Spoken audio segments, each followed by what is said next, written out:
Good morning, and welcome to a very short video from your pastor. It is about 9:45 in the morning on Friday the 24th. I'm a little late with Rom's ramblings this week, and I believe I stated one time before that from this point on they may be a little bit intermittent. At least once a month I'll have something to share with you midweek or so.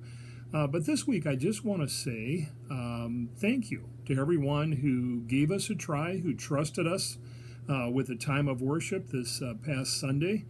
We started worshiping together after 4 months of being off because of the pandemic, and I think it went really well. We had like 56 people, I think, who still remembered where we were at here at 300 Church Street, and we're meeting in the back parking lot under the trees and the shade, and we're going to keep it there this week as well. Looks like we're okay for Sunday. I think maybe rain later Sunday.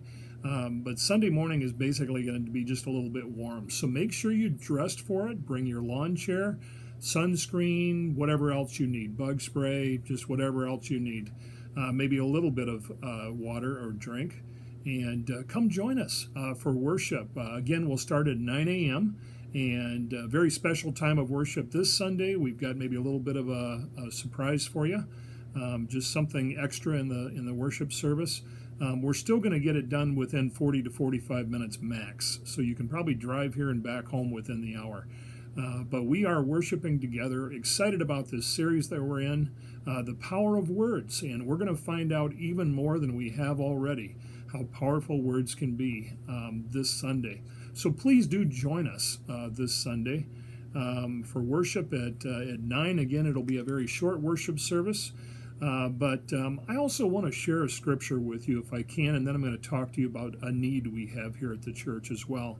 But here's the scripture that came to my heart today, and I just want to share with you, and I believe this with all my heart.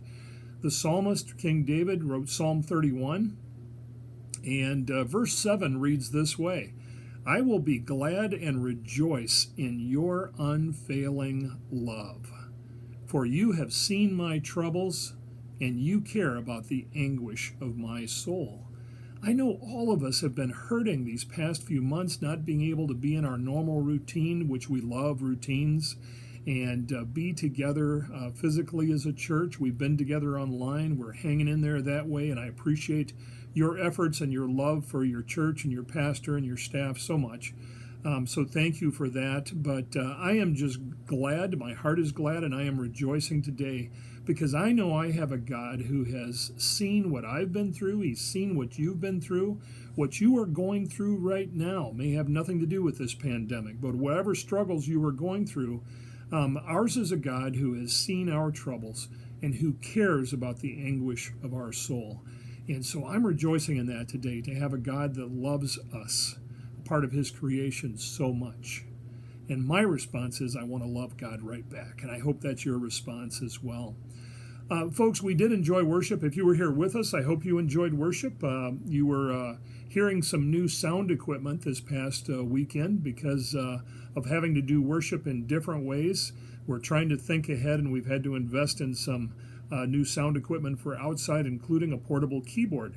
And it amounts to several $1,000s to set up this system, but a good majority of it was donated in the first place, and then we're waiting for a $1,000 grant that we believe we might get from the conference foundation.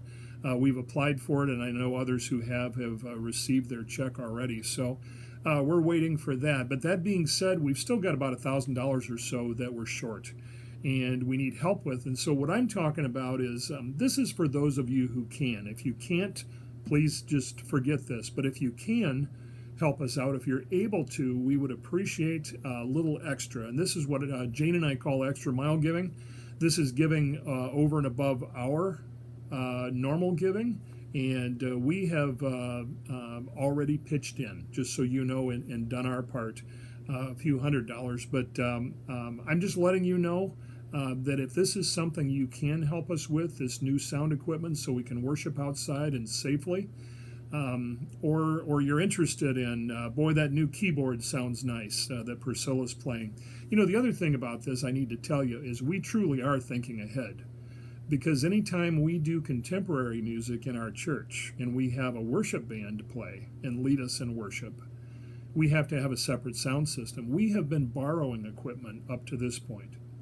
Trinity has not provided the equipment needed to do this kind of worship. And so now is the time that Trinity can support this kind of worship. And so what I'm saying is this sound system will be used for whatever worship band is playing in worship in the future, as well as we are able to come back inside to worship and so forth. So the use of this is going to be years and years down the road, and it's all quality equipment and will do well for us. But we could use a little extra help covering this, and so I'm going to leave that to you. Just earmark whatever donation you have, if you've got an extra donation, as a sound system, and we'll make sure Deb Zenial, our finance secretary, will make sure it gets to the right place. So thank you very much for that. And again, thank you for joining us last Sunday. And I look forward to seeing many of you on Sunday morning. Now, just a word of warning here. If you have health issues, or you do not feel comfortable coming back, even outside, and being around this many people, even social distancing, please do not, because the online worship will continue as long as as long as I'm here, probably, and beyond. It's just something we've learned that works, and we will be doing that in the future as well. So you can catch that at 10 a.m. on Sunday mornings. We'll worship here live at 9, and then 10 a.m. the video will be released, and the rest can worship at home at their convenience. So please understand that. I understand that. You have to make the right decision for you. But thank you to all who've been coming to worship, and those of you who are coming, remember the three things we have to pay attention to if we want to be safe as a congregation. And I say this with the knowledge of other United Methodist churches in our area dealing with COVID already.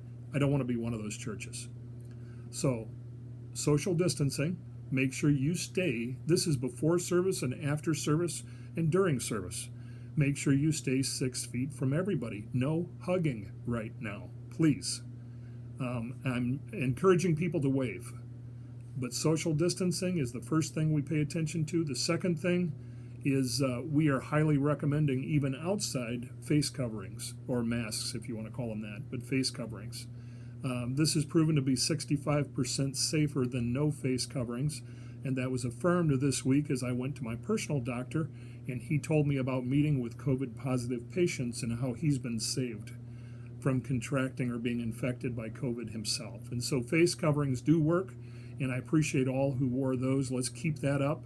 And then the other thing is bring hand sanitizer with you, and wash your hands often.